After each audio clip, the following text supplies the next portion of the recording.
excusez-moi. En fait, moi j'avais plusieurs questions. Enfin, j'avais une question pour.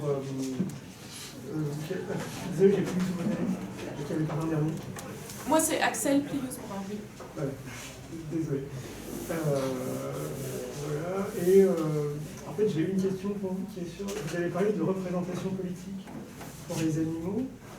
Et du coup, en fait, moi, ça me posait plusieurs. Enfin, disons, moi, j'ai tendance à penser que la représentation politique, il y a toujours quelque chose qui est un peu en conflit avec. Enfin, l'idée de démocratie directe, représentation quand c'est très. Et du coup, je me demandais comment est-ce que vous imaginez comment vous imaginez cette représentation politique pour les animaux, en fait? Parce que déjà, pour les êtres humains, c'est pas facile. Ça pose des problèmes démocratiques, mais pour les animaux, enfin, moi j'ai du mal à m'imaginer en fait. Juste le niveau représentation politique, après il y a plein d'autres trucs. Oui. Alors, je pense que de base, sur les questions de représentation politique ou même d'action politique ou d'engagement politique, on a, je pense, une vision assez restreinte, un peu rationaliste de ce que par quoi ça passe. On pense souvent à l'argumentation, à l'échange d'arguments rationnels ou au vote par les urnes ou même à la mobilisation, à des formes de mobilisation assez classiques comme le sabotage, la grève, les manifestations qui sont des formes un peu iconiques et en fait extrêmement importantes de la mobilisation politique, mais qui sont limitées dans le sens où elles peuvent être très rationalistes, très androcentrées, très anthropocentrées aussi, dans le sens où évidemment, c'est pas par la grève de la faim que les animaux d'élevage vont réussir à se libérer de l'exploitation. Il faut, y a une sorte d'élargissement des horizons sur la question de comment les animaux font de la politique, comment ils participent à la politique, ou en tout cas comment on peut les concevoir comme des êtres politiques. Ce qui a été beaucoup avancé avec le tournant politique en éthique animale, c'est que, encore une fois, les animaux ne sont pas seulement des victimes passives de l'exploitation, ce sont aussi des êtres qui sont acteurs de leur libération et de ce qu'ils vivent. Et il y a l'accent a beaucoup été mis sur la question de la résistance animale. Et il y a eu beaucoup d'études, de descriptions qui ont été faites sur le fait que les animaux ne subissent pas sans rien faire ce qu'ils vivent dans les élevages, les abattoirs. Il y a une vraie forme de résistance à ce qu'ils subissent. Ça peut passer très basiquement par les cris, les tentatives de s'échapper, des formes de résistance plus subtiles dans le cadre de l'élevage, une sorte d'adaptation aux pratiques de l'élevage. Donc déjà, de base, voir les animaux comme des êtres politiques, c'est déjà quelque chose qui demande un effort intellectuel et surtout une ouverture d'esprit et de s'intéresser vraiment à ce que sont les animaux. Sur la question de la représentation politique, il faut savoir aussi qu'il y a beaucoup de groupes humains qui ne se retrouvent pas du tout dans les formes classiques de l'engagement politique androcentré, rationaliste, valide, adulte, etc. Et il y a eu tout un tas de choses qui ont été discutées sur tout ce qui était contre la domination adulte, les luttes des mineurs qui sont privés de droit de vote, ce qui est quand même quelque chose d'assez fou quand on y pense, mais aussi les mouvements des personnes handicapées, où il y a eu toute une réflexion sur comment concevoir de nouvelles façons de faire de la politique pour les personnes qui ne se retrouvent pas ou n'ont pas accès à des formes classiques que j'ai décrites plus tôt. Et donc, typiquement, dans Zoopolis, Donaldson et Kimika parlent beaucoup en fait, des luttes des enfants et des luttes des personnes handicapées comme étant une forme d'inspiration pour le mouvement antispéciste, pour la question de la représentation des animaux. Concrètement, pour répondre à votre question, ce qui est proposé dans Zoopolis pour les animaux domestiques, parce que c'est moins évident pour les animaux sauvages ou les animaux liminaires, mais pour les animaux domestiques, il y aurait une forme de consultation des animaux, donc il y aurait des personnes qui seraient des médiateurs, des médiatrices qui connaissent bien les animaux en question et qui seraient chargées de recueillir leurs préférences en termes de lieu de vie, en termes de nourriture, en termes de conditions de vie, en termes d'activité, en termes de la vie concrète, pour faire remonter ses besoins, ses désirs, ses préférences, pour les représenter dans les institutions, ou en tout cas, c'est pas forcément les institutions à niveau national, ça peut être les lieux de discussion collective de la communauté, du sanctuaire par exemple, ou du foyer. Voilà, donc des personnes de confiance qui connaissent bien les animaux et qui peuvent, eh bien oui, représenter, avec toutes les limites que ça a, parce que représenter c'est toujours d'une certaine façon trahir, où il y a toujours la possibilité de la trahison dans la représentation, mais voilà, représenter les intérêts des animaux et faire en sorte que ça puisse influencer l'organisation de la communauté. Donc ça c'est pour les animaux domestiques, et dans l'article je parle d'autres formes de représentation pour les animaux liminaires et sauvages, mais encore une fois c'est moins facile pour ces deux catégories-là parce que en fait, disons plutôt que c'est plus facile pour les animaux domestiques parce que du fait de leur histoire évolutive très proche des communautés humaines, il y a une facilité à la communication interespèces où on peut facilement comprendre ce que les animaux domestiques veulent, ce qu'ils ne veulent pas, les activités qu'ils veulent faire ou pas, les interactions qu'ils veulent avoir ou non. En fait, on ne s'en rend pas forcément compte, mais je donne des exemples dans l'article, c'est qu'en fait, les animaux nous disent énormément de choses sur ce qu'ils veulent et sur ce qu'ils ne veulent pas. Donc ça, c'est la base. C'est pour ça que je parle de l'agentivité animale comme étant une boussole pour le milieu antispéciste, c'est qu'il faut partir des animaux pour donner les directions des campagnes et des revendications antispécistes. Ok, merci. Merci. D'ailleurs, je trouvais que le projet était vraiment très... Je trouvais ça très stimulant, en même temps, il y avait beaucoup de ramifications, et parfois je me perdais un peu. Dans l'article ou dans ma présentation? Dans votre présentation, mais c'est juste parce que je trouve que c'est très, il y a quelque chose d'extrêmement ambitieux. Donc du coup, ça dynamise beaucoup. C'est un peu ça l'idée. Et j'avais une question pour François. Laetitia. Pierre François. En fait, c'était une question sur... J'étais très étonné, en fait, dans votre présentation. Parlez plus fort, monsieur. Pardon. J'étais très étonné, en fait, dans votre présentation sur l'opposition entre l'utopie et science-fiction. Enfin, l'opposition ne paraissait pas très évidente. Hein. Et sur l'idée que quand on lit de la science-fiction, on sait que c'est pas vrai. J'ai pas vraiment je trouve ça étrange. Moi, si je lisais de la science-fiction en sachant à chaque fois que je dis que c'est pas vrai, en me disant que c'est pas vrai, je ne lirais pas de science-fiction en fait. C'est-à-dire que je pense qu'il y a une espèce de... après, c'est une expérience personnelle, mais que quand on lit la science-fiction, n'importe en fait de la fiction, je pense. Il y a une espèce de disposition d'esprit dans laquelle on se met, où on n'est pas dans un truc où on se dit c'est pas vrai, parce que sinon, je pense qu'il y a une espèce d'adhésion à l'anonymat, quoi. Je sais pas si je me fais comprendre, mais du coup, pour moi, il n'y avait pas vraiment cette espèce de distinction. C'était compliqué à penser, en fait. C'est compliqué pour moi à penser de lire de la science-fiction et de se dire, bah non, c'est pas quelque chose... Même si après, on peut discuter sur la question. Oui, je n'ai pas fait l'opposition entre les deux, mais plutôt une distinction, comme vous venez de dire. Je veux dire que quand on lit de la science-fiction, j'en lis beaucoup, j'en ai faut que je dise. On sait que ce n'est pas vrai au sens du vrai réel. Bien entendu, on a besoin, pour lire le livre jusqu'au bout, de lui donner une espèce de vérité, à condition qu'il soit bien construit. Il a une vérité liée à la cohérence de l'univers qui est décrit. Mais ce n'est pas une vérité au sens de l'adéquation entre le réel immédiat et, comme on l'a par exemple dans un roman réaliste. On a besoin d'une espèce de croyance à un réel imaginaire, si j'ose dire, qui risque toujours de se casser la figure si l'auteur ne prend pas les précautions nécessaires. Et ça se voit par exemple dans certaines séries de science-fiction où les effets de réel sont mal fichus. où il y a trop d'explications scientifiques, et à ce moment-là, on décroche. Effectivement, quand elle est bien faite, on ne décroche pas.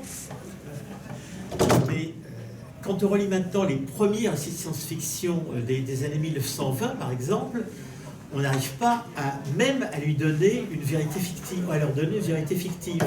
Quand on lit Ralph suivi de je ne sais combien de lettres et de chiffres de Gernsback, ça a l'air tellement explicatif, et c'est explicatif pour faire vrai, justement. Et c'est précisément ce côté lourdement explicatif qui fait qu'on n'y croit plus.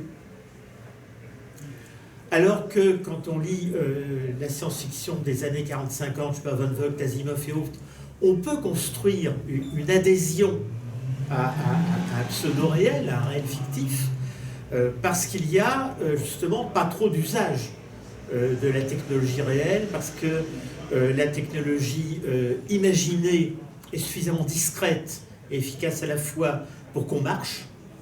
Et quand on lit la science-fiction des années suivantes, enfin des années 80, 2000, etc., qui est souvent une science-fiction ethnologique, bah, on y croit, c'est-à-dire on sait que c'est pas vrai, mais on croit que c'est vrai quand même parce que ça ressemble à ce qu'on sait par les ethnologues, les anthropologues qui nous décrivent une société différente. Voilà, c'est tout ce que je voulais dire. Je voudrais dire plusieurs choses. Il y avait madame derrière qui pardon. avait levé la main. Je veux pas. Moi j'ai une question, d'abord merci, c'est vraiment intéressant. J'ai une question pour Laetitia, vous me disiez, je n'étais pas entendue depuis le début, mais j'ai quand même une question.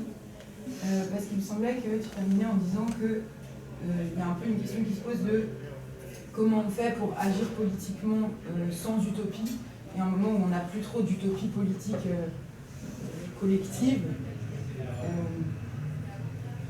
Et effectivement, c'est une grande question, comment on fait pour agir politiquement si on n'a pas d'utopie, mais est-ce qu'il faut rétablir une utopie ou pas? C'est aussi une question, en fait, je me demandais, bon, c'est peut-être un peu naïf, je ne me connais pas très bien en utopie, mais le rapport entre utopie et idéal, et est-ce que l'utopie c'est une forme d'idéal et qui permettrait, enfin le fait de penser que pour pouvoir agir politiquement on aurait besoin d'une utopie, comment est-ce que ça pourrait être? Est-ce que c'est pas une manière de dire que finalement pour pouvoir agir politiquement on a besoin de se rassurer, même de manière imaginaire, même si on sait que c'est un récit, avec quelque chose qui donne l'illusion d'une continuité, d'une compréhension dans l'action politique, et qui permet en fait de faire un espèce de détour pour éviter de se confronter à l'incertitude de qu'est-ce qui se passe quand on agit, et pourquoi est-ce qu'on aurait forcément besoin d'une utopie, pourquoi on aurait forcément besoin de faire un détour par un idéal, bon après du coup c'est peut-être très réducteur de parler d'idéal, pour pouvoir agir, parce que de toute façon on agit en fait, il y a des choses qui se passent, et si on n'arrive pas à retrouver d'utopie, bah peut-être qu'on est confronté à l'incertitude qui est là de toute façon quand on ouvre des possibilités nouvelles, politiques, etc. Merci pour la question. Et en fait, oui, la question est évidemment immensément juste pour notre époque, et c'est en fait la manière dont on conçoit le rapport entre utopie et politique. Est-ce que quand on dit on a besoin d'utopie pour faire de la politique, on entend on a besoin de modèle idéal de ce à quoi pourrait ressembler le monde d'après pour faire de la politique? Si on entend ça, moi je vous dis non. Je vous dis on n'a absolument pas besoin d'utopie dans ce sens-là. On n'a pas besoin de modèle idéal de ce qui pourrait être le monde d'après, parce qu'effectivement si on a ça, bon, ça peut être utile, mais on a quand même tendance à vouloir effectivement se rassurer, le copier, le mimer, essayer de mettre en adéquation ce qui est maintenant avec ce qu'on essaye de faire advenir. Mais en fait ça généralement ça produit c'est plutôt déceptif, parce que généralement on n'arrive jamais à faire advenir ce qu'on imagine à l'avance, ou alors on espère que ce qui va advenir après va arriver sans nous. Enfin, on trouve toujours effectivement des excuses. En revanche, moi ce que j'essaye de montrer, c'est que justement l'utopie, elle ne répond pas à cette fonction de modèle idéal de la société à venir.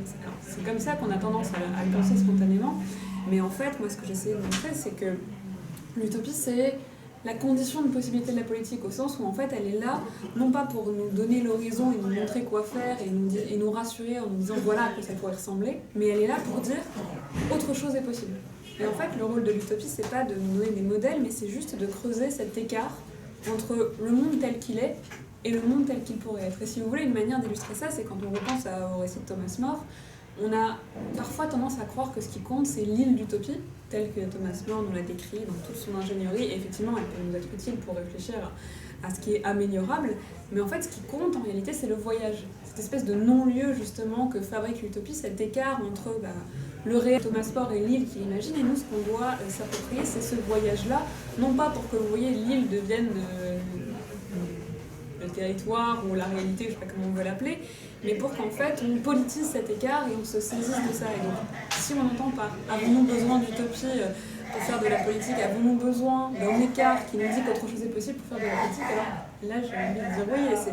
Mais en fait c'est ça tout l'enjeu, c'est que justement il faut réussir à recalibrer la manière dont on pense les utopies et à se défaire de ce que j'essaye de montrer dans le papier, de cette idée un peu fausse qu'on a de l'utopie comme modèle à venir et qui est en fait des raisons historiques qu'il faudrait détailler. Mais si on pense spontanément l'utopie comme ça, c'est parce qu'en fait on ne le sait pas très bien, on a encore des afro-modernes progressistes.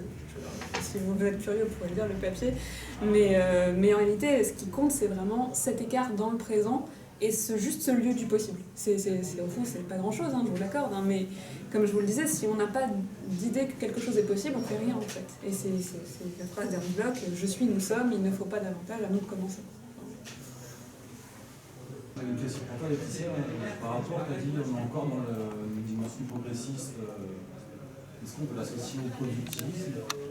Et si oui, par rapport à un idéal marxiste, communiste, collectif, comment on peut mettre ça en place, une dimension marxiste, communiste, dans un mode un peu plus décroissant par rapport aux perspectives économiques? En gros, refaire du collectif dans un monde un peu plus décroissant, en gardant les théories marxistes, pour avoir une base sur laquelle s'appuyer. Il y a beaucoup de choses dans cette question. Comment je réponds à ça? En gros, comment on sort sur l'idéologie, sur l'utopie marxiste, mais pas dans un mode productiviste, mais décroissant? Si tu veux bien, je reprends le début de la question qui était de dire est-ce que ce que je disais, progressisme et productivisme, quand je disais en fait on est héritier des progressistes quand on pense l'utopie comme l'avenir, le modèle à venir, en fait je l'entends au sens des philosophies du progrès, qui sont celles du 19e siècle, on n'a pas besoin de Marx pour ça, c'est Condorcet et puis c'est Hegel pour le dire vite, qui effectivement nous apprennent que l'histoire va vers l'avant, et c'est à ce moment-là en fait que dans l'histoire de l'utopie, elle se temporalise en fait, et donc l'utopie elle sort de son moment géographique où elle était l'ailleurs, disons, de l'île, pour devenir l'ailleurs dans le temps. Et pour le coup, les historiens de l'utopie le montraient bien, que ce soit Brunito, Basco ou Koselleck dont je parle, cette idée qu'en fait l'utopie, elle se met à la fin du temps, et donc c'est ça qui fait qu'aujourd'hui on a encore tendance à l'imaginer comme ça. C'est parce qu'on est héritier de cette conception-là, mais elle n'a pas forcément à voir avec le productivisme qui est autre chose. Et pour répondre du coup à l'autre partie de ta question, qui était... qui en fait est plus vraiment une question qui porte sur l'utopie, mais juste une question presque sur le marxisme en tant que tel. Sachant que je ne sais pas si, au fond, quelle était la question précise sur comment réconcilier marxisme et décroissance, c'était ça ta question? Est-ce qu'on peut avoir une utopie matérialiste? Parce que dans l'imaginaire, ça j'ai très bien compris, mais moi j'aurais envie historique, mais plus concrètement dans le matériel, dans les moyens de reproduction sociale et industrielle, comment on fait aujourd'hui.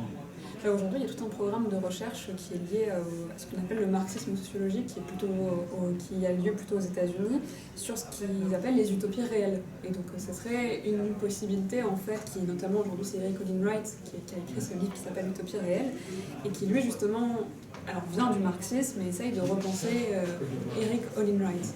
On en parlera après si tu veux, mais qui essaie justement de donner cette dimension matérielle. Alors ce serait peut-être le modèle aujourd'hui le plus proche de ce qu'on pourrait appeler des utopies matérialistes, même si en réalité moi j'aurais envie de dire que toutes les utopies sont matérielles, puisque une utopie ça tombe pas du ciel. Vous voyez, on a toujours cette idée un peu curieuse qu'une utopie ça vient comme ça, quelqu'un a une utopie, mais en fait pour quelqu'un a une utopie, il faut un milieu social, il faut un imaginaire disponible, il faut des conditions d'écriture, il faut des lieux de diffusion, il faut un public, il faut plein de choses en fait. Et Jameson a d'ailleurs bien montré comment par exemple Thomas More et l'utopie de Thomas More, elle a des conditions de production très concrètes, et donc finalement penser que les utopies n'ont rien à voir avec le monde matériel et ne sont que des fabrications idéales, c'est en fait ne pas comprendre que même ce qui est parfois abstrait vient quand même d'un milieu, disons, très, très concret. Et donc le travail, en fait, qui est aussi pour ceux, je pense, qui travaillent sur l'utopie aujourd'hui, c'est justement de faire sentir cette dimension matérielle et matérialiste pour ceux qui essayent de réconcilier marxisme et utopie. C'est une vaste tâche, mais je ne sais pas si ça répond à ta question. Merci. Oui. Peut-être juste pour prolonger un tout petit peu dans la même direction, sur le lien avec l'écologie, etc. Vous avez été plusieurs, si je ne me trompe pas, à parler de moment dystopique, de la catastrophe, et du coup la place que ça prendrait dans les imaginaires du futur, aujourd'hui, et tout. Et ma question, c'est à ce moment-là, comment ça rejoint l'utopie? Comment cette affaire de dystopie, de visibilité de la catastrophe peut retrouver quelque chose, puisque vous attribuez votre fonction à l'utopie, autour de l'espérance, autour du lien avec le politique, avec l'agir, etc. Bon, est-ce que c'est simplement dans le registre de façon talon de fer de Jack London, c'est-à-dire on met en scène l'horreur, et parce qu'on met en scène l'horreur, voilà, ça pousse à éviter l'horreur, ou est-ce qu'il y a autre chose à dire de ça et de ce moment dystopique? C'est une question pour nous tous? Oui, c'est une question générale. Ça marche. Non, mais oui, c'est une excellente question, et c'est en fait la question des programmes de recherche sur l'utopie aujourd'hui. Donc vraiment, là pour le coup, je refais de la pub pour Angèle Hibert, si vous n'avez pas croisé ce livre qui s'appelle Fabuler la fin du monde. Mais effectivement, la modalité en fait qu'il y a, c'est-à-dire que, comme je vous le disais, les utopies, elles sont ancrées dans le présent. Et donc, ce qui travaille notre présent aujourd'hui, c'est effectivement ces discours de la fin, ces prophéties, disons, quelque peu catastrophiques. Et donc, les utopies, forcément, elles se nourrissent de ça. Et aujourd'hui, on a en fait plein de textes qui, effectivement, fabulent la fin. Et ce que montre assez bien Angèle Hibert, c'est justement qu'en fait, cette manière de fabuler la fin, c'est pas, vous voyez, juste montrer à quel point ça pourrait être horrible en sorte de miroir négatif pour se dire « Ah non, vraiment, on veut pas ça ». Donc, agissons aujourd'hui, c'est un peu plus subtil. C'est finalement une manière, vous voyez, ça rejoint ce que je vous disais quand la fonction des utopies, vous voyez, je disais utopier le présent, c'est transformer ce qui a l'apparence du destin en accident. C'est transformer ce qui a l'apparence de la nécessité en contingence. Et pour le dire de manière plus concrète, ça veut dire, aujourd'hui on a le sentiment que la catastrophe est inévitable, pour le dire vite, et donc le travail des utopies, c'est de montrer que même ce qui a l'air inévitable, donc y compris les catastrophes, eh bien, elles peuvent être évitées. Alors, vous allez me dire, oui, mais la question écologique, elle met quand même des bornes, donc du coup, comment on fait par rapport à ça? Eh bien, c'est effectivement le travail aujourd'hui de penser que, quand même, malgré ce chemin qui nous semble un peu tout tracé, de montrer que tous ces discours qui nous indiquent une direction sur laquelle il est simplement possible au mieux de ralentir, mais pas de bifurquer, eh bien ça, c'est des discours finalement qui empêchent la politique, et les rôles des utopies, c'est justement de dire, même quand vous croyez que tout est joué, rien n'est joué. Alors ça peut être toujours un peu vertigineux, et d'autant plus aujourd'hui, mais je crois que l'enjeu il est là, et vous le retrouvez bien dans pas mal de textes aujourd'hui qui effectivement radicalisent cette idée que ce serait la fin. Et dans le texte de Volodine dont je parlais qui s'appelle Les films Monroe, vous voyez en fait c'est des guerrières qui viennent de l'au-delà, donc c'est des personnages qui sont morts mais qui reviennent pour dire non mais même depuis la mort je n'ai pas fini d'avoir des choses à vous dire, et donc c'est bien sûr de la fiction, mais ça traduit quand même une certaine attitude, et ça conjure surtout quelque chose qui je crois est au moins autant d'époque que la catastrophe, à savoir le défaitisme ambiant. Vous voyez cette facilité qu'on a parfois à dire bah non, il n'y a plus rien à faire, vous voyez bien. L'utopie aujourd'hui, elle est toujours là pour dire il y a toujours des choses à faire, et peu importe les conditions historiques. Alors c'est à nouveau un peu décevant, je ne sais pas si ça répond trop à votre question, mais c'est comme ça que je le dis en tout cas. Oui, moi j'ai l'impression qu'il y a deux types de dystopie. Il y a la dystopie, la Jack London par exemple, qui décrit le monde tel qu'il est en poussant à fond ces tendances. C'est-à-dire, voilà le capitalisme comme il fonctionne. En cas de crise, alors London se représente la crise comme une crise de sous-consommation, qui est historiquement faux, peu importe. Mais du coup, ça l'amène à voir une destruction volontaire de la classe ouvrière par les capitalistes, une destruction de type militaire, pratiquement. Et quand on a fait lire le livre, on se dit, il n'y a rien à faire. Ou bien, la seule chose à faire, c'est d'empêcher le capitalisme de fonctionner comme il le fait actuellement, parce que si on laisse continuer, ça aboutira à ça.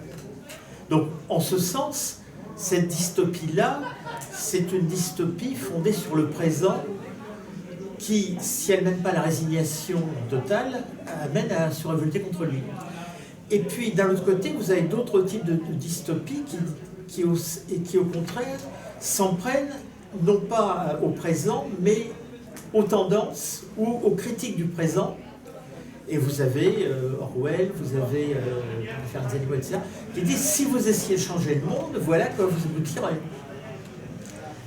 Et puis vous en avez qui sont intermédiaires entre les deux. On ne sait pas très bien de quel côté. Vous savez, il y a dans l'art de la guerre de Machiavel, il y a un passage où il dit qu'il déconseille une certaine arme qu'on vient inventer, qui est un canon monté sur chariot. Et Machiavel dit c'est très dangereux d'utiliser cette arme parce qu'on ne sait jamais dans quel sens elle tire. Ben, certaines dystopies, voilà, on ne sait pas en quel sens elles tirent.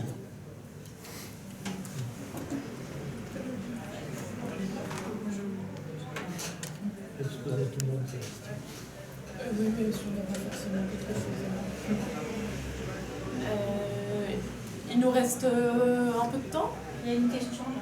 Oui. On peut prendre une dernière question. Continuer ce que vous disiez. J'ai l'impression que vous parlez de dystopie critique avec une dimension critique. Qu'est-ce que ce serait qu'une dystopie sans dimension critique? C'est-à-dire, qu'est-ce que serait l'opposé du critique? Ce serait quoi? S'il y avait un terme, là, c'est vraiment une question de vocabulaire. Une contre-utopie, peut-être. Un moment, comment il s'appelait, Nicolas Wagner, qui avait écrit un très beau livre sur Morelli, avait proposé cette idée de contre-utopie, de dystopie. Oui, non, mais c'est la notion de dystopie critique. Alors, vous avez parlé de dystopie qui était intéressante dans le sens qu'elle était critique. Oui. Alors, comment on pourrait nommer une dystopie qui ne serait pas critique, qui serait un peu gratuite, spectaculaire? Dystopie résignée. Résignée, voilà, donc voilà, je cherche un Dystopie qui dit qu'il n'y a pas d'alternative. On est en enfer, mais on n'en sort pas. Mais contre-utopie, contre-utopie, à titre personnel, je trouve que c'est plus parlant, parce qu'effectivement, vous voyez, contre-utopie, si on entend utopie comme on l'a défendu ce soir, précisément, ça conjure la dimension du possible. Une contre-utopie, c'est quelque chose qui dit qu'il n'y a pas de possible. Alors que et qui n'a pas de critique. Vous voyez, alors que la dystopie, c'est en fait une forme d'utopie, une forme de conscience utopique qui se nourrit des tendances parfois d'un présent, qui est un présent plutôt tourné vers justement ces moments inquiets, ces moments travaillés par une forme de négativité. Et donc c'est presque une transformation ou une métamorphose de l'utopie, mais pas son opposé, comme on a parfois tendance à le comprendre.